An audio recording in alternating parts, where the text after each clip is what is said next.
Bien, vamos a comenzar entonces. Le voy a dar la palabra a Horacio González, ensayista, docente, investigador, eh, integrante fundador de Carta Abierta, de Espacio Carta Abierta, exdirector de la Biblioteca Nacional, director de Fondo de Cultura Económica para Argentina, que nos acompaña en esta ocasión y también como en otras ocasiones, en otras presentaciones que hemos hecho de otros libros de José anteriores, de otros libros de poesía.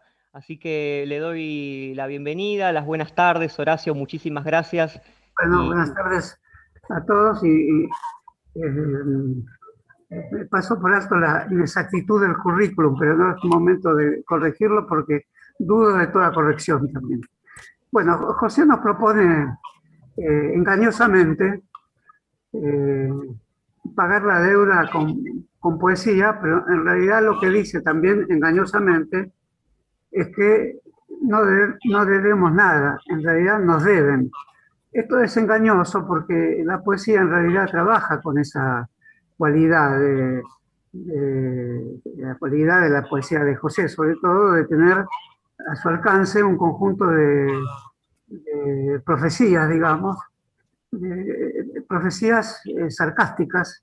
José es un poeta de una profecía que intenta con su sarcasmo y con sus aspectos sutilmente amorosos y enigmáticamente barriales, diría, encubre eh, eh, el tono de quien se dirige a la humanidad para salvar la palabra poética. Por lo tanto, juega con, ese juego es un juego eminentemente poético, juega con la existencia de otros lenguajes que son los apropiados para debatir la deuda. Es el lenguaje que encuentra su camino el profeta, no maracheliano, digamos, marechaliano, que sería el poeta platónico, pero que habla como alguien barrial.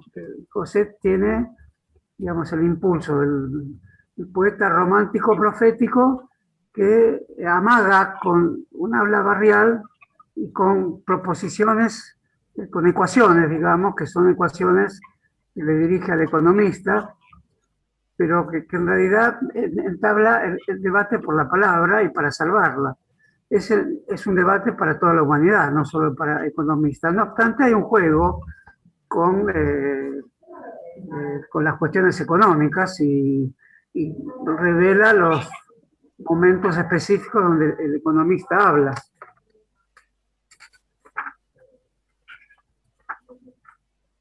Bueno, se dirige a los hermanos, por lo tanto, esa interpelación de José a los hermanos es una interpelación de el humano a los humanos.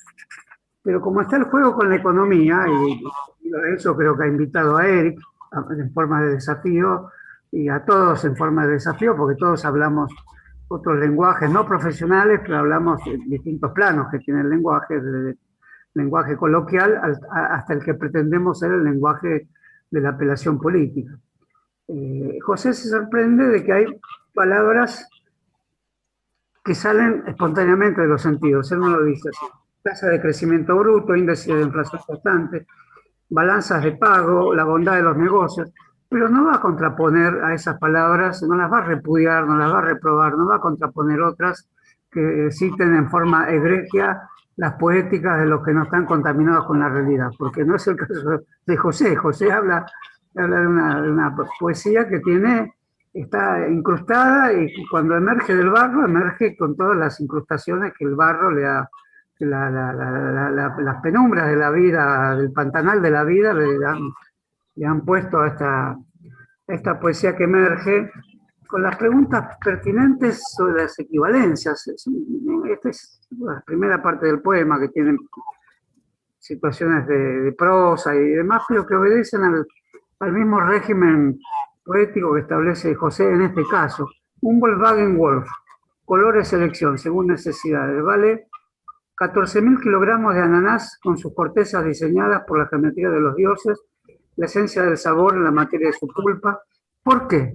Esta pregunta es fundamental porque en realidad este problema parte de Marx, vamos a decir así. Si hay una poesía en José, se puede decir que entre tantas cosas que poetiza, es la famosa ecuación de Marx de que cuántas varas de lienzo sirven para hacer una levita, es el primer capítulo del Capital. Primer capítulo del Capital se poetiza por sí mismo porque la gran cantidad de citas de Shakespeare que hay encubiertas o explícitas en el primer capítulo del Capital son muy evidentes. Esta equivalencia que propone José, como la que propone Marx en el primer capítulo, que es la mercancía, es como un personaje de Shakespeare, Mr. Quickly, la mesonera que la llamaban así porque iba rápido entre las mesas, de modo tal que no le rozaran una parte muy delicada del cuerpo los asistentes a esa taberna. Cuento esto porque lo cuenta así Marx y habla de cierta picaresca que hay también en la poesía de José y que hay en el primer Capital, no siempre advertido por sus lectores. Entonces, en ese sentido, las equivalencias de José, un televisor Toshiba vale 3.000 kilos de café, revela un aspecto del mundo, que es la poesía la que está destinada a revelarla. Es decir, ¿se pondría entonces la poesía por encima del lenguaje económico? Sí y no.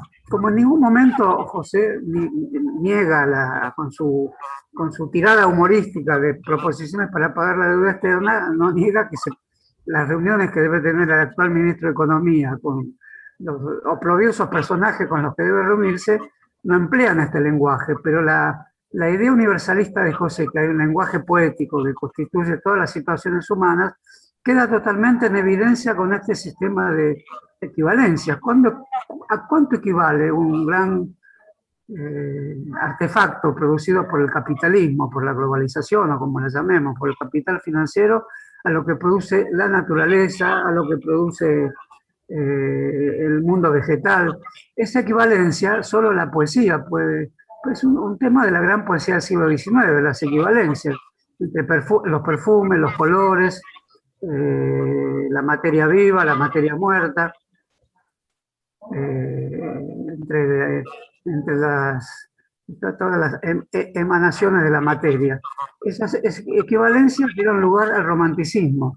Las equivalencias de José dan lugar a una crítica al capitalismo hecha poéticamente, y ese es el secreto de este libro, como de los libros de José: poner, asustar, disputar los lenguajes, desafiar y ponerles una cuota de humor a todos los demás lenguajes, decir que con la poesía los va a reemplazar, pero no hace eso porque José sabe muy bien que sería absurdo hacerlo. El mundo está hecho de esta enorme diversidad de lenguajes, pero cuando se dirige a los hermanos, utiliza humorísticamente una declinación verbal castiza para dirigirse a los hermanos: os digo, etcétera, o decidme.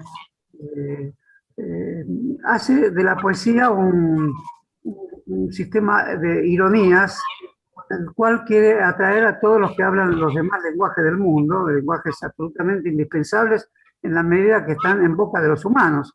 Lo que hace José es una experiencia que está en todos sus libros, es poner a la poesía tenida en general como inútil, como lo que sobra, como lo que se puede practicar inocentemente, devolver a quienes piensan eso la idea que la poesía ni es inocente, ni es inútil, ni tampoco es pragmática, sino que revuelve desde su corazón mismo la lógica de la lengua. Y es lo que hace José con esta poesía. Por eso es un poeta eminente, José. Es un poeta que cuesta encontrarle antecedentes en la poesía argentina, sin duda los tiene. Es la poesía, una poesía que tiene una beta bohemista. Hay algo de Rapón contra la usura también. Cuando Rapón habla contra la usura, se puede leer como late en José ese mensaje del poeta digamos, a los capitalistas. La poesía, de algún modo, me parece que deviene, es la herencia de los mensajes que se dan a la humanidad. Como es sabido que si uno hace eso hoy en cualquier lugar del mundo puede quedar ridículo y ser tachado de un personaje que no entiende qué es un Bitcoin o cómo efectivamente habla un ministro de Economía. Pero todas esas cuestiones José no solo las tiene en cuenta, sino que las hace el motivo y el eje, no me gusta la palabra, el motivo central de su tono y del contenido de su poética. No es que haya un tono y después un contenido, las dos cosas están totalmente fusionadas. Por eso, como profeta, José es un ironista, un sarcástico. Y esa perturbación que hay en la profecía es saludable, porque uno, si es un profeta, los amigos no le creen. José es un profeta poético para que los amigos le crean. Por lo tanto, hay un chiste interno, incluso en su poesía amorosa, siempre un chiste interno, un desliz, una guiñada, una guiñada de la ferretería de la esquina, para decirlo con una palabra, una expresión que a José le es familiar. Es decir, con la nostalgia de lo que ha sido y que aún permanece sin saber cómo se traslada esa permanencia a nuestra vida actual. Entonces, todas estas poesías tratan temas fundamentales, uno de los cuales es el fundamento de lo poético mismo. ¿Puede o no hablar la poesía de todos los demás lenguajes? Puede, y es un intento que muchos no hacen y que José hace con humor poético. Y hay un régimen de equivalencias en el mundo, lo hay. La mercancía económica, que es lo que trata José, es una mercancía que tiene que preguntarse cómo se hizo heladera, lavarropas, cómo se hizo concepto de deterioro de los términos de intercambio, como se decía antes, con un concepto que ya casi no se usa, pues es un concepto económico. ¿Cómo un concepto se hace concepto? Y ahí sí el mensaje de José es más profundo, que es decirle a todos los que usan lenguajes profesionales, sean economistas, sean politólogos, sean sociólogos, o sean otros poetas también, les dicen, revisen el fundamento mismo de su lenguaje, lleguen al fundamento último de lo que están diciendo. Háganlo con humor, porque quien se reviste de hablar de fundamentos únicos puede caer en ridículo, puede ser tachado de que quiere orientar a la humanidad sobre cómo pagar la deuda externa, problema bien difícil en la Argentina, para el que se precisan conocimientos técnicos. José le dice al que habla con conocimientos técnicos, seguí teniéndolos porque te precisamos, pero no te olvides que hay equivalencias y que esas equivalencias las podés incluso precisar vos cuando tengas que hablar con los dueños del mundo. Entonces este mensaje a los dueños del mundo es un mensaje de enorme sutileza, porque en ningún momento se expone a ser considerado un Zaratustra, digamos, que baja bailando de las montañas y se pone a juzgar el mundo de una forma, por supuesto, muy recordable hoy. Hay muchos jóvenes se inician en la poesía leyendo Así hablaba el Zaratustra. José tiene algo de eso, pero se protege del zaratustismo, me parece a mí, con su trayectoria poética amorosa, barrial, juguetona, irónica y al mismo tiempo comprometida socialmente. Este elemento está permanentemente presente, tamizado por una poética. Y termino estas palabras diciendo que sí, que es posible pagar la deuda externa con poesía, que no anula ninguno de los lenguajes que precisen los políticos y los economistas, no anula absolutamente nada, pero que pone en conexión todos los demás lenguajes. Y hay sí un proyecto que nos contempla a todos, en una enorme ramificación de lenguajes que deben anudarse en sí mismos para realizar una crítica fundamental al lenguaje que hablan los medios de comunicación de masas, hoy que dominan con su prepotencia y con su lenguaje cortajeado, tartamudeante y estridente, dominan todos los demás lenguajes. Se va a pagar mejor la deuda externa si hay una crítica del modo en que hoy se habla en un país que no está en condiciones de reconocer profundamente sus males, aquello que lo aqueja, aquello que le quita su soberanía, como la cuestión del Paraná, de la cual Mempo ha tratado con un lenguaje también muy apelativo. No diría que es un lenguaje poético, ni tendría por qué serlo. Mempo conoce bien estos temas, pero es el lenguaje de la apelación a un pueblo, como José usa el lenguaje de la apelación a la humanidad en términos amorosos y también, como dije, irónicos, para que no crean que bajó bailando de la montaña de una manera irreal y con un lirismo inoperante. José quiere ser operante, por eso utiliza la poética apelando al guiño de la ironía, del sarcasmo y de la vida popular como soportes fundamentales. Bueno, digo esto y lamentablemente me tengo que retirar, porque debo aclarar que estoy en medio de otro Zoom, del cual me escapé. Y el próximo libro de José quizás deba ser cómo escaparse de los Zooms, o cómo no hacer que los Zoom invadan nuestra vida y nos priven de participar de una manera plena por todos los compromisos absurdos que eso supone. Por uno de esos compromisos, más o menos absurdos, tengo que retirarme, y porque este Zoom al cual voy es en el que estaba, que organicé yo además. Entonces, por eso tengo que irme. Le pido disculpas a todos los que estoy viendo acá. Bueno, a José mismo, José Muchnik, te doy un gran abrazo, me despido, a Federico, a Mariano que veo acá, a Mempo, a Eric y otros que no he visto, a Susana Suárez, a todos los amigos y amigas. Les pido que me disculpen y José, espero haber respetado adecuadamente tu libro con las pocas palabras que dije. Así que muy buenas tardes a todos. Critiqué la televisión, pero esto me parece que hago algo televisivo. Buenas tardes a todos y todas. Que empiece el próximo programa. Muchísimas gracias, Horacio, por tus palabras. Así estamos comenzando esta presentación del libro de José Muchnik, Proposición Poética para anular la deuda externa.